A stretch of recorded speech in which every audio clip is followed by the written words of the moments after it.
aleykum wa rahmatullah. bala maa wax dara Farba Ngom dama lay gërëm parce que yow nit ku dëggu nga.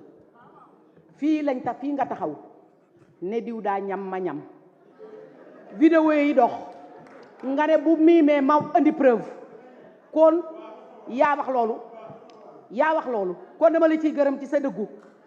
liñ war a jeex mooy loolu dangaa ñam ma ñam te boo miimee ma joxe preuve. kuy xuloo loolu nga war a xuloo kuy wax loolu nga war a wax. ma wax leen nag pour le cas Karim Wade doomu Ablaye Wade jooju nga xam ne tubaar fakal la am na yar am na teggin am na sutura plein d'expérience pour le Sénégal et les Sénégalais du Sénégal et de la diaspora. kooku 8 heures lay xëy 22 heures lay wàcc te kenn bokkul ci politiciens yi ñuy waar kenn du ko waar kenn du ne moo waxoon lii tey bu ëllëgee mu wax li ci des. kon maa ngi koy gërëm parcours politique am ci réalisation yi nga xam ne def na ko ci ministère yi ñu ko seq kenn amul dara loo ko ci waxal zéro faute. léegi nag ci kaaw français bi laay wax waaw français naka lay dem di wuy ji convocation boo xam ne ay sénégalais ñoo ko woo.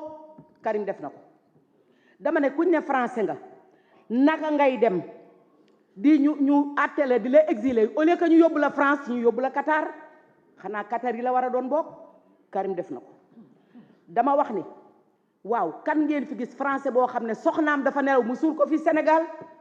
Karina mu ngi nii ci armée lu Yoff yi te française la renoncé à sa nationalité ñu suul ko fii kan ban français mooy nagu doomam dee fii mu di ko suul Sénégal.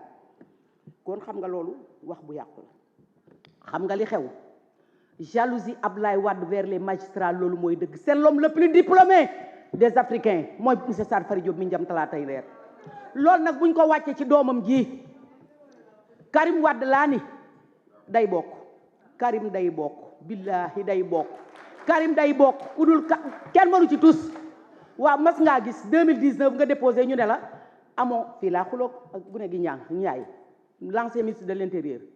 waaw Karim ñu ne français la mu dem Doha mu dem fee bindu Turquie ne ko yaa ngi wotee point E ñu ne deetewaay nationalité waaye yow ñii ñooy yabaate.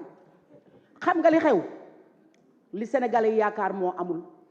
y a la cour des magouilleurs, la cour des malfaiteurs, y a la cour des trompeurs. xam nga liy dëgg nan nu may jàmm. cour taskatu yaakaar Sénégal seen yaakaar tas na ci Karim Wade. yow buñ demee ba ay candidats yoo xam ne sont des candidats taxaw nañ ku ne dégg na fi Boun Abdallah Dionne premier ministre ne Karim daa war a bokk. ku ne dégg na fi Alioune Tine mu ne Karim daa war a bokk. ku ne dégg na fi ki ma wax léegi l'ancien ministre de l'intérieur mu ne Karim daa war a bokk.